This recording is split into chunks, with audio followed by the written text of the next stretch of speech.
18 फरवरी 1983 असम का एक छोटा सा गांव नेल्ली। उस दिन सूरज उगा जरूर था, लेकिन इंसानियत ढल गई थी। 42 साल बाद सरकार ने ऐलान किया है कि वो इस नरसंहार की सच्चाई देश के सामने लाएगी।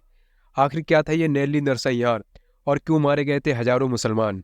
1980 का दशक असम में राजनीतिक और सामाजिक उबाल था। मुद्दा था बांग्लादेश से आए प्रवासी। असम गण परिषद और छात्र संगठनों ने मांग की कि 1971 के बाद आए लोगों को मतदाता सूची से हटाया जाए, लेकिन सरकार ने चुनाव कराने का फैसला किया। ये फैसला कई स्थानीय संगठनों को मंजूर नहीं था। नतीजा हिंसा भड़क उठी और उस हिंसा का सबसे बड़ा शिकार बना नेल्ली। 18 फरवरी की सुबह करीब 9 बजे नेल्ली और उसके आसपास के गांवों में हजारों की भीड़ उमड़ पड़ी।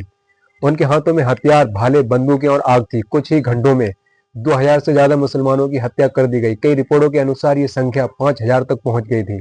मरने वालों में ज्यादातर औरतें, बच्चे और बुजुर्ग। न किसी ने बचाने की कोशिश की और न कोई सरकारी मदद पहुंची। जो बचे उन्होंने खुद को लाशों के नीचे छुपा लिया, लेकिन उनके मन में बस एक ही सवाल था, क्या हम भारतीय? नरसंहार के बाद बनी थी टीपी तिवारी जांच आयोग। रिपोर्ट तैयार हुई, लेकिन आज तक सार्वजनिक नहीं हुई।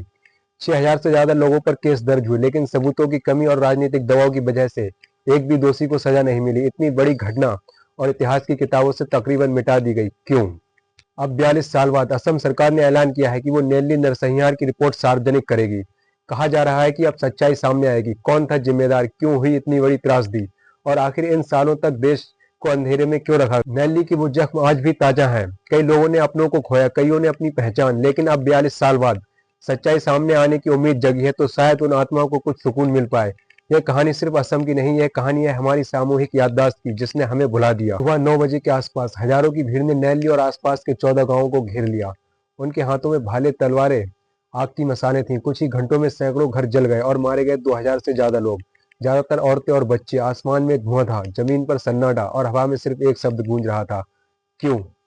नैली के वो जख्म आज भी ताजा है। हर माँ गोद आज भी उस दिन की चीखें याद करती है, लेकिन शायद अब जब सच्चाई सामने आएगी तो उन आत्माओं को थोड़ी शांति मिली। ये कहानी सिर्फ असम की नहीं, ये कहानी उस देश की है जो कभी अपने ही लोगों की पहचान नहीं बना पाया।